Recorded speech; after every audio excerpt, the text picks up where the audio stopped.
Soy un reportero algo especial. Recorro los lugares y los hechos que han sentado las bases de lo que somos hoy en día. Me gusta ver, preguntar, investigar y contar lo sucedido. Porque soy un reportero de la historia.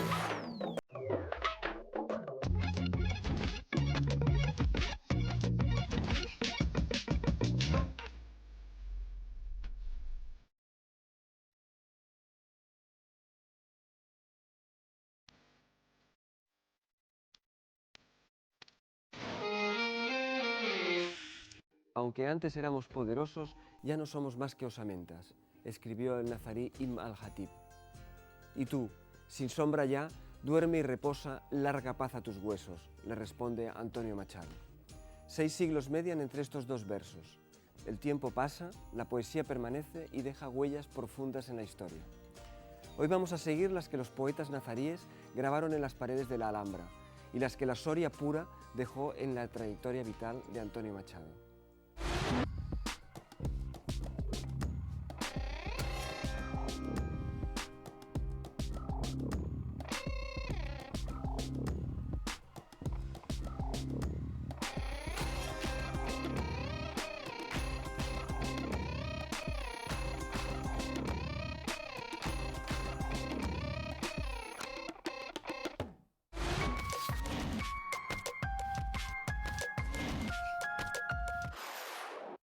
Hay pocos lugares que encierren tanta belleza como la Alhambra. En parte palacio, en parte fortaleza. Entre sus muros se concentra todo el esplendor y la maravilla del sultanato nazarí. Hay muchas maneras de entrar en la Alhambra, de entrar en el mundo de maravillas de la Alhambra. Hoy vamos a hablar de una manera muy particular de acercarnos a ella. Una manera que concentra historia y arte, que concentra caligrafía y poesía, que concentra arquitectura y lirismo. La Alhambra ha sido calificada como el libro más lujoso del mundo. Un libro único que consta de un solo ejemplar y en el que el equivalente de las hojas son sus paredes. Y es que sus muros están ornamentados con infinidad de inscripciones árabes escritas por los poetas de la corte para exaltar la forma, función y significado de la arquitectura granadina palaciega. La Alhambra, pues, habla al visitante a través de excelsos textos poéticos que nos invitan a sumergirnos en un mundo casi de leyenda. ¿Qué papel juegan las decoraciones epigráficas aquí en la Alhambra? Yo creo que quizás sea uno de los papeles que le da la especial singularidad a este monumento, sea de los pocos, pues creo que el único parece ser que sus paredes hablan. Es esa voz que nos permite poder comprender incluso algunas funcionalidades de los espacios, a falta de otras fuentes, creo que son extraordinariamente importantes, ¿no? Desde el punto de vista de lo que de contexto puedan aportar. También es verdad que la epigrafía árabe es una epigrafía metafórica e interpretarla es todo un arte a su vez. ¿Qué tipo de textos? ¿Qué es lo que nos dicen estas inscripciones? Fundamentalmente el principal de los textos árabes, que se reproduce casi como una letanía, es el lema de la dinastía nazarí: solo Dios es vencedor. Este es el que más veces se reproduce, y también sobre todo lo que hay es la obra de 3 grandes poetas, hay otros más, que coinciden con el momento más importante de la dinastía nazarí, los reinados de Yusuf I y de Muhammad V sobre todo, que además nos permiten poder conocer a través de los iwanes, es decir, los textos en los que se basan esas epigrafías, el conocimiento que hoy tenemos de ellas. ¿Hay textos profanos? Sobre todo lo que creo que más podemos fijar como idea es que nos hablan sobre los espacios para los que han sido diseñados o escritos, ¿no? Y en ese sentido creo que es hoy la fuente más importante para poder conocer la funcionalidad de estos espacios, que no nos han llegado otras fuentes para poder saber en la sala de 2 hermanas qué se hacía, o en el Salón del Trono es más evidente, claro que sí, pero hay toda una serie de epigrafías que tienen que ver con el protocolo de esa corte y cómo se llevaba a cabo pues ese encuentro con el sultán de Granada por parte de embajadas extranjeras o incluso de mandatarios también. Claro, qué interesante. Tiene algo de manual de instrucciones de la Alhambra también, ¿no? Yo creo que sí. Yo creo que esa palabra, que es muy actual, sí, pues puede encajar perfectamente en el sentido de las epigrafías. Oh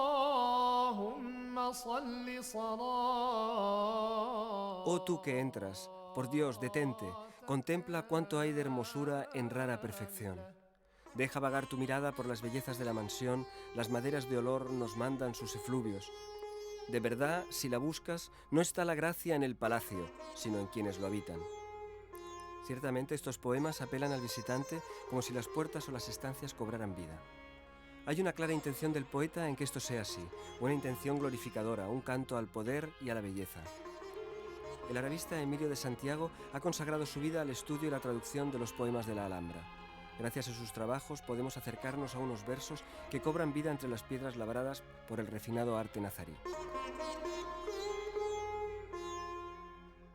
Bueno, venía yo leyendo esto y he visto el poemita de la antesala de la Torre de las Infantas, que es de los más bonitos, ¿no?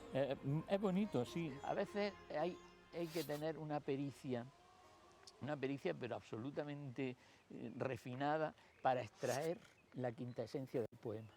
Y entonces algunas veces queda bien, porque uno encuentra las palabras justas, porque el árabe tiene una riqueza semántica, como todas las lenguas semíticas, increíble. Entonces hay que ir buscándole la revuelta, porque la palabra te espera, pero cuando crees que vaya a llegar, parece que vuelve a esconderse. Y es un juego intelectual fascinante.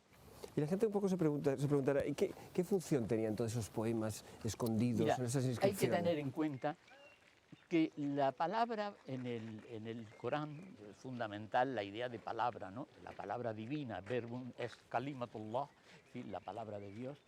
Y entonces lo más bello era el transporte de esa palabra a signos. Y lo importante es saber que esa decoración se traduce en poemas cuando es de la Alhambra. Poemas hechos, como dijéramos, un género literario nuevo. Ese género literario es la poesía parietal, ¿no? La poesía sobre las paredes, la poesía sobre los estucos, sobre el mármol, sobre la madera. Y es una poesía sui generis absolutamente, porque habla desde el pronombre yo, ana en árabe. Yo soy la fuente que tal, yo soy la puerta que, yo soy, es decir, es la propia arquitectura como que habla. la arquitectura parlante, que es algo que no se logra en ningún otro momento de la historia del arte universal, ¿no?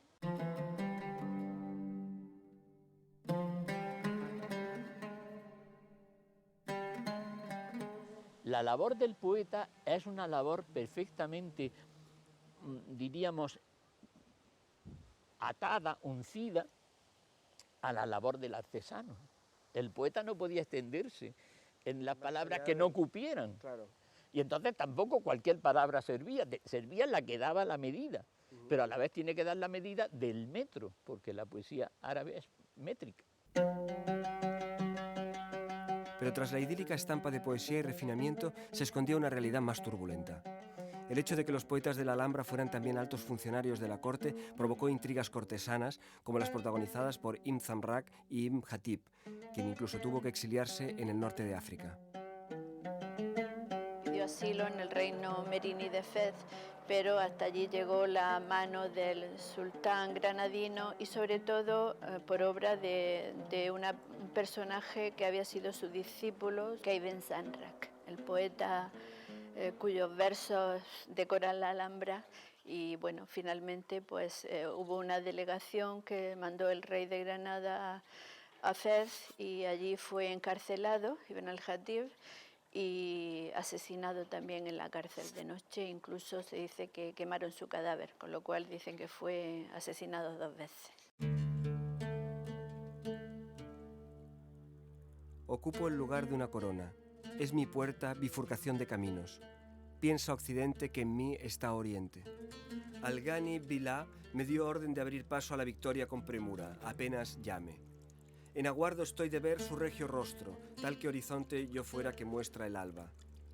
Embellezcale Dios sus obras, pues que hermosos hizo su genio y su figura. En esta compleja y opulenta atmósfera palaciega desarrollaron su actividad 3 poetas excepcionales, Ibn al-Yayab, Ibn al-Hatib y Ibn Zamrak.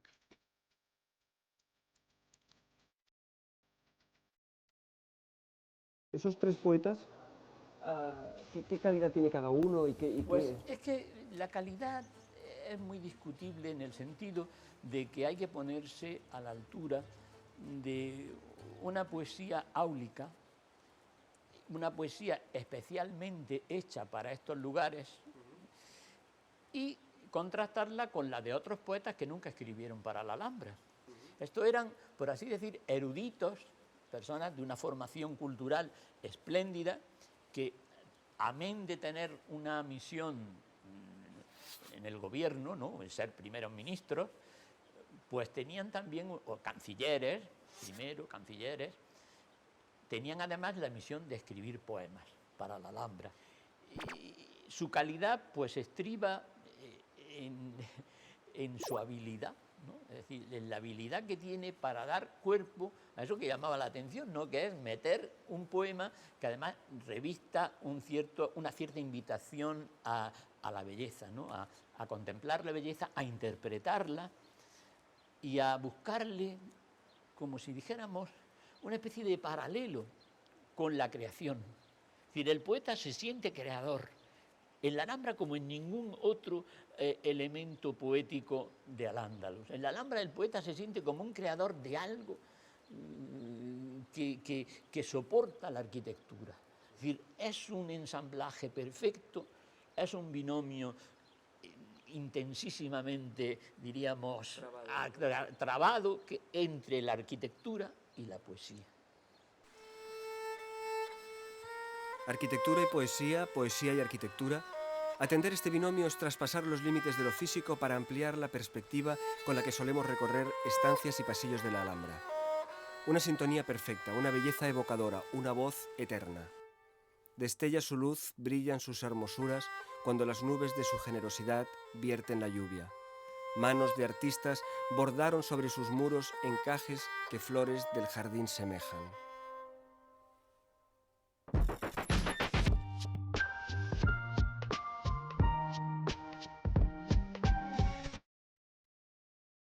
Juan Vicent, investigador del Instituto de Historia del CSIC, es una autoridad internacional en la aplicación de las nuevas tecnologías a la investigación arqueológica.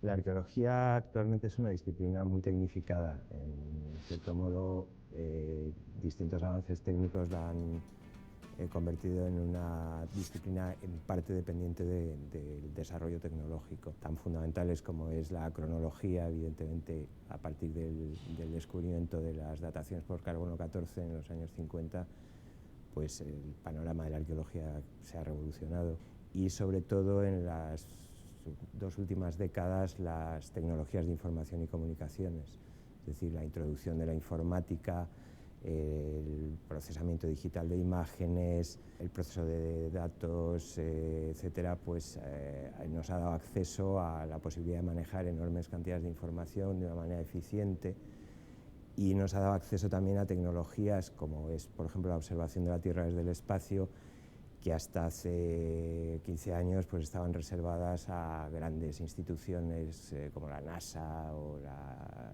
Agencia Europea del Espacio, etcétera, que han abierto pues nuevos campos y nuevas perspectivas para la investigación. Hay campos generales, como pueda ser, por ejemplo, la biología, en la cual tenemos disciplinas específicas como la arqueobotánica o la arqueozoología, que utilizan técnicas procedentes de estas disciplinas para el análisis de las formas de vegetación o la fauna en los yacimientos arqueológicos.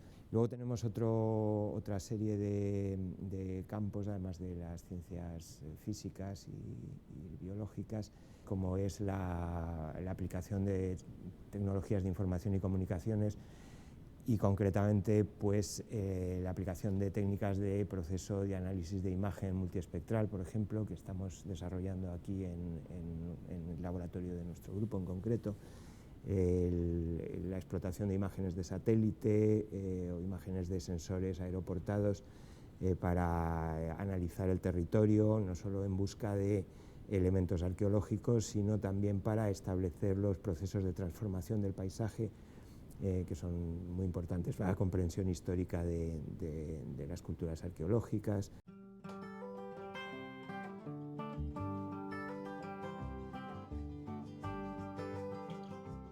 buscando un poco entre los proyectos que realizamos en el contexto de mi grupo, pues como decía antes, nos hemos centrado mucho en las tecnologías de teledetección. Estamos realizando estos trabajos en dos escalas, por decirlo así, una escala de objeto próximo, en la cual, digamos, los sensores infrarrojas, etcétera, que utilizamos nos permiten ver más allá, digamos, de lo que es directamente visible por nosotros, y estamos haciendo aplicaciones muy interesantes en el campo, por ejemplo, de los estudios sobre arte rupestre, por ejemplo, en la detección y microcartografía de los microorganismos que pueden estar atacando a las pinturas rupestres, en la posibilidad de mejorar la visibilidad de pinturas rupestres que han perdido totalmente la visibilidad digamos, en el espectro visible, que es el que nosotros percibimos con nuestros ojos, pero que son todavía visibles gracias a la imagen infrarroja o ultravioleta en otros casos.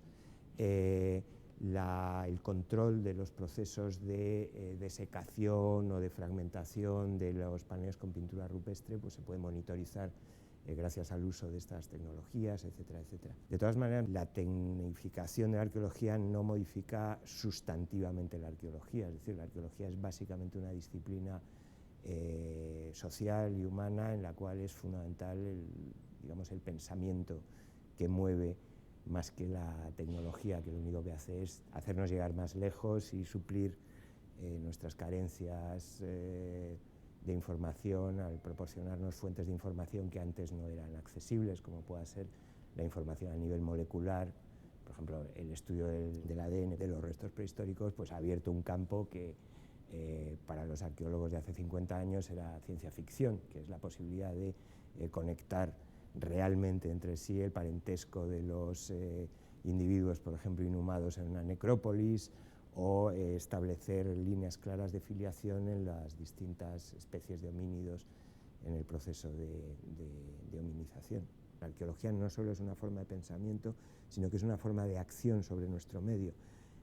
Los arqueólogos cada vez más se ven involucrados en la planificación del territorio, en el desarrollo sostenible, porque lo que hacemos los arqueólogos de alguna manera repercute en la forma de vida de la gente. No solo porque le reintegramos un patrimonio al que tiene derecho a disfrutar, sino porque de alguna forma la acción del arqueólogo puede contribuir, de la arqueología puede contribuir al mejoramiento de las condiciones de vida de la gente, mediante la protección de elementos como son naturalmente los restos arqueológicos, pero como también son los paisajes tradicionales, que son también un derecho que los ciudadanos tienen y que frecuentemente se les hurta.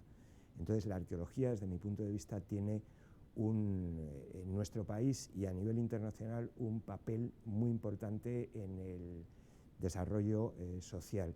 Y creo que este papel debe potenciarse y debe insistirse en él. Me extraña muchísimo que no hayamos creado todavía una ONG que se llame Arqueólogos Sin Fronteras.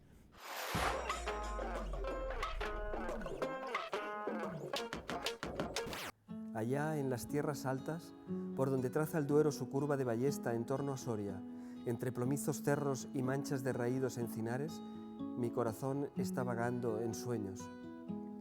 ¿No ves, Leonor, los álamos del río con sus ramajes yertos? Mira el moncayo azul y blanco, dame tu mano y paseemos. Por estos campos de la tierra mía, bordados de olivares polvorientos, voy caminando solo, triste, cansado, pensativo y viejo. Así es como uno de los poetas más grandes que ha tenido nuestro país, Antonio Machado, funde los paisajes de Soria con su amor por su estimada Leonor. Soria fue una tierra que, aunque no era la suya, marcó a Antonio Machado de por vida. El 4 de mayo de 1907, Antonio llegó a la estación de Soria en un vagón de tercera. Venía de Madrid, ciudad en la que se había educado siguiendo los pasos de su padre, un hombre liberal e interesado por la cultura. Entre sus experiencias contaba la estancia con su hermano Manuel en París, donde había malvivido como traductor. Allí conoció a celebridades como Rubén Darío, Oscar Wilde o Pío Baroja. Sin embargo, cuando Machado aprobó la cátedra de francés, escogió esta pequeña capital de provincias. Aquí vivirá 5 años. Hemos quedado con el profesor Jesús Sedo en el instituto donde Machado daba clases a un grupo de adolescentes. Esta es la razón en un principio por la que Machado vino a Soria.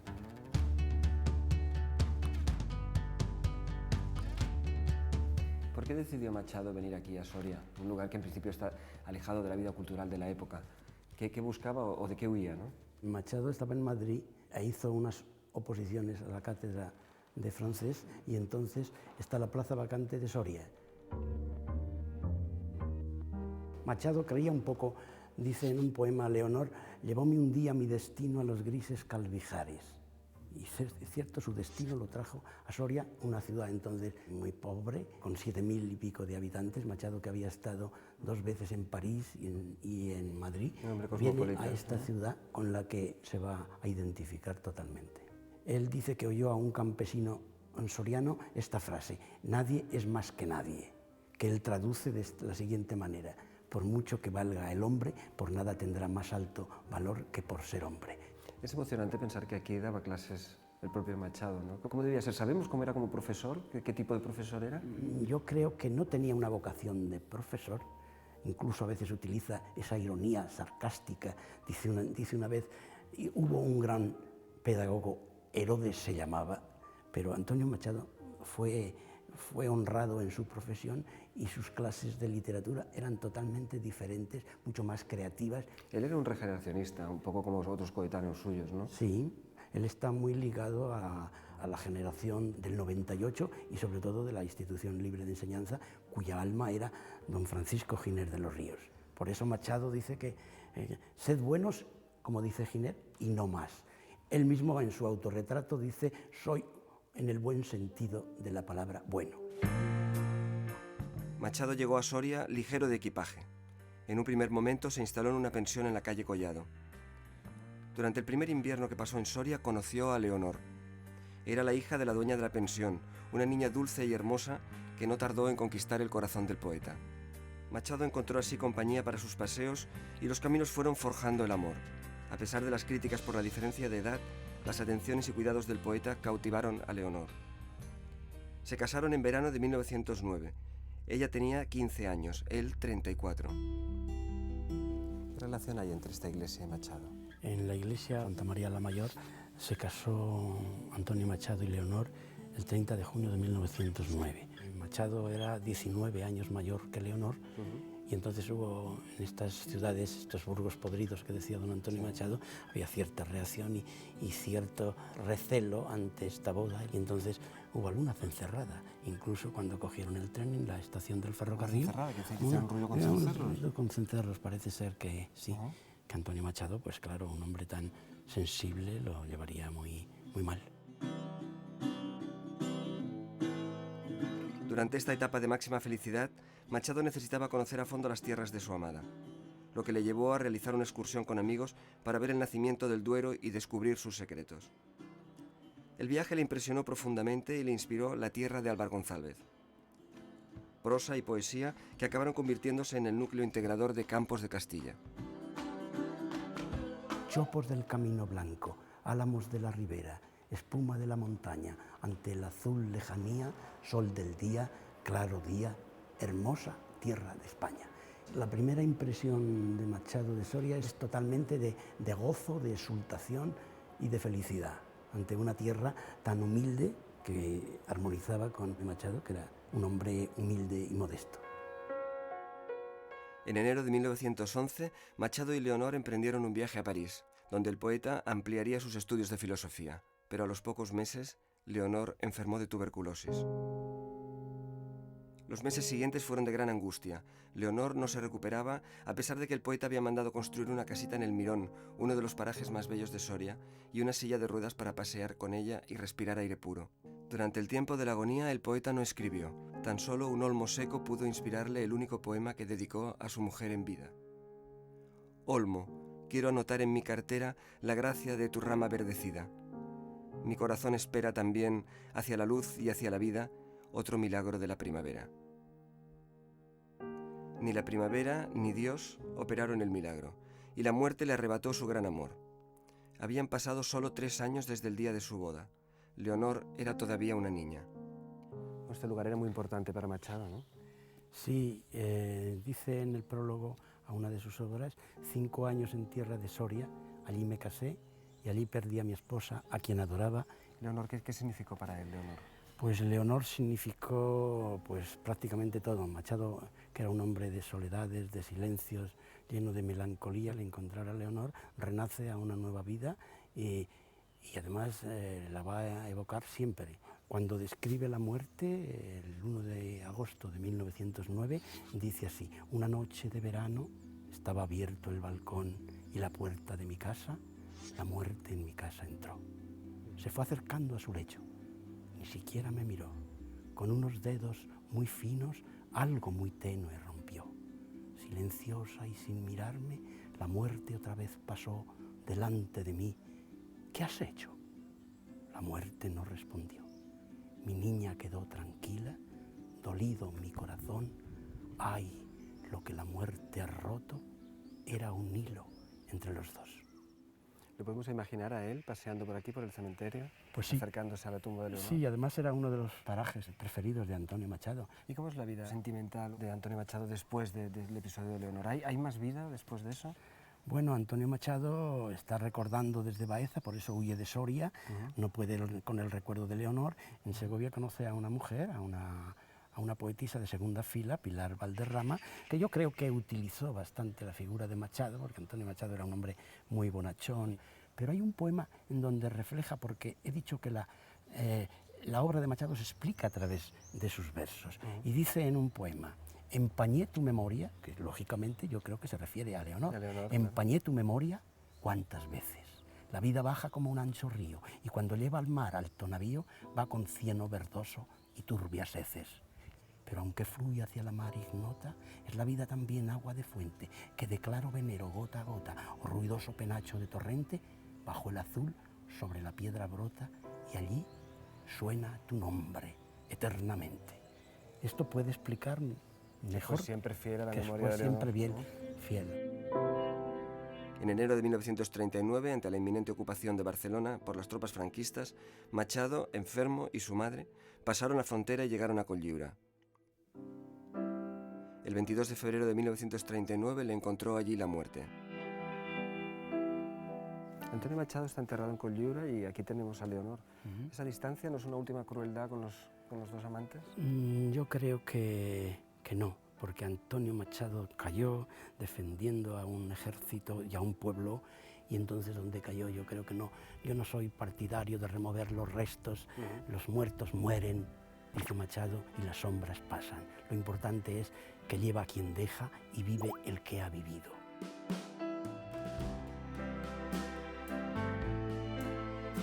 Aquí en Soria, Machado aprendió a amar en su sentido más profundo. Descubrió el amor generoso, el amor entregado. Quiso a una mujer, pero también a una tierra y a los que en ella habitaban. Y aquel amor le acompañó para siempre.